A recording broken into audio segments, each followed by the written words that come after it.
नमस्कार दोस्तों, जय श्री कृष्णा। स्वागत है आपका धार्मिक कथाएं चैनल में। सदियों पहले की बात है, एक बार समस्त श्रेष्ठगण और विद्वान पंडित ऋषि मुनि के लिए एक सभा आयोजित होती है, जिसमें महर्षि वशिष्ठ, महर्षि विश्वामित्र और नारद जैसे महान विद्वान शामिल होते हैं। वे सभी आपस में इस बात पर चर्चा करते हैं कि भगवान राम का नाम स्वयं राम के अस्तित्व से बड़ा है। इस सभा में भगवान राम के परम भक्त हनुमान जी भी मौजूद थे। वो उन सब की बातें बड़े गौर से सुन रहे होते हैं। तभी नारद जी हनुमान की तरफ देखते हुए सोचते हैं कि इस बात को तो मैं सिद्ध करके ही रहूंगा। हनुमान जी, आप सभी ऋषि गणों का कितना आदर करते हैं। जैसे ही सभा समाप्त हुई, आप उनके अभिनंदन के लिए उठ खड़े हुए। लेकिन एक बात आपको अजीब नहीं लगती? कौन सी बात देवर्षि नारद जी? आप स्पष्ट शब्दों में कहिए।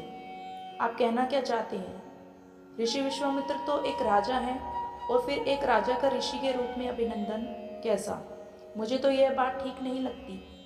हनुमान जी देवर्षि नारद की इस बात को भली भांति समझ जाते हैं कि वे क्या कहना चाहते हैं। इसलिए जब सभी ऋषिगण वहां से प्रस्थान करते हैं, तो हनुमान जी हाथ जोड़कर उन सब का अभिनंदन करते हैं। लेकिन ऋषि विश्वामित्र के जाने पर वह ऐसा नहीं करते, जिससे इसे वे अपना अपमान समझकर ऋषि विश्वामित्र बहुत क्रोधित हो जाते हैं और वे राम के पास जाते हैं और कहते हैं, राम, तुम्हारे भक्त हनुमान ने मेरे अलावा सभी ऋषिगणों का अभिनंदन किया और जानबूझकर मेरी अनदेखी की। इसका दंड तो उसे अवश्य ही मिलना चाहिए। ऋषि विश्वामित्र भगवान राम के गुरु थे, जबकि हनुमान उनकी प्रिय भक्ति उनके लिए दोनों ही महत्वपूर्ण थे। मगर इस संसार में गुरु का स्थान तो सबसे ऊंचा होता है। इसलिए राम विश्वामित्र के शब्दों की अवहेलना नहीं कर सकते थे। काफी सोच विचार करने के बाद राम विश्वामित्र जी से कहते हैं कि गुरुदेव, आप ही बताएं कि इस अवहेलना के बदले हनुमान को क्या दंड दिया जाए। उनकी बात सुनकर ऋषि विश्वामित्र क्रोधित हो जाते हैं और उनकी ऊंचे स्वर से समस्त सभा कांप जाती है। हनुमान को मृत्युदंड दिया जाए। मृत्युदंड, और इसे मृत्युदंड तुम्हारे हाथों दिया जाए, यही इसकी सजा है। अपने गुरुदेव के मुंह से ऐसी बात सुनकर राम आश्चर्यचकित हो जाते हैं और हनुमान के लिए अपार प्रेम होते हुए भी ऋषि विश्वामित्र की बात का समर्थन करने पर विवश होकर कहते हैं, हनुमान, तुम्हारा यह दंड क्षमा योग्य नहीं। तुम्हें मृत्युदंड अवश्य दिया जाएगा। जैसी आपकी इच्छा प्रभु। आपके हाथों मृत्यु पाना तो मेरा सौभाग्य होगा। श्री राम अपने गुरुदेव की बात का मान रखते हुए हनुमान को मृत्युदंड देने के लिए तैयार हो जाते हैं और हनुमान जी असमंजस में पड़ जाते हैं। मगर तभी नारद जी उनके पास आकर कहते हैं, नारायण नारायण, राम भक्ति हनुमान, मेरी मानो तो राम नाम में ही लीन हो जाओ। हो सकता है उनके नाम में लीन हो जाने से स्थिति में परिवर्तन हो जाए।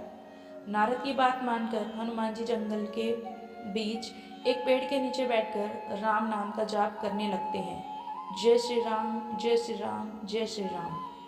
हनुमान राम नाम में विलीन हो जाते हैं और उधर राम हनुमान को मृत्युदंड के लिए वहां उपस्थित हो जाते हैं। जो अपार स्नेह का भाग है, आज इसको मृत्युदंड देने को विवश हो भगवान राम ख्यालों में कहीं खो जाते हैं कि तभी उन्हें अपने गुरु विश्वामित्र के अपमान का स्मरण हुआ और वो क्रोधित अवस्था में आकर अपना बाण निकालकर हनुमान की तरफ छोड़ देते हैं, किंतु उनके बाणों का हनुमान पर कोई असर नहीं होता। ये कैसे विडंबना है? मेरे सभी बाण निष्क्रिय क्यों हो रहे हैं? लगातार राम नाम का जाप किए जा रहे थे हनुमान जी। राम अपनी हर बलशाली शक्तियों का प्रयोग करके थक चुके थे, किंतु वह हनुमान का बाल भी बांका नहीं कर पा रहे थे। राम आश्चर्यचकित होकर कहते हैं, कुछ भी हो हनुमान, लेकिन तुम्हें मृत्युदंड तो मैं देकर ही रहूंगा। अपने गुरुदेव को दिए वचन का पालन मुझे करना ही होगा।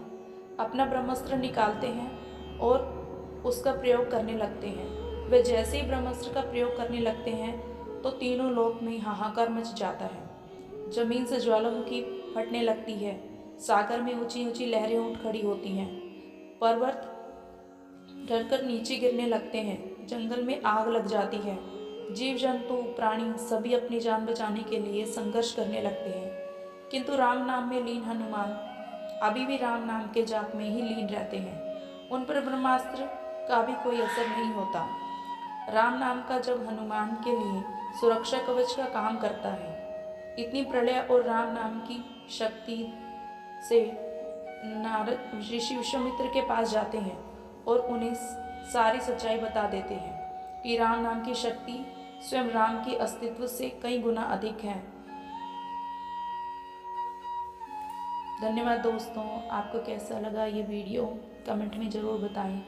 इस कहानी से हमें यह पता चलता है कि जो राम का नाम है वो राम से भी अधिक बलशाली है और शक्तिशाली है। जय श्री कृष्ण दोस्तों।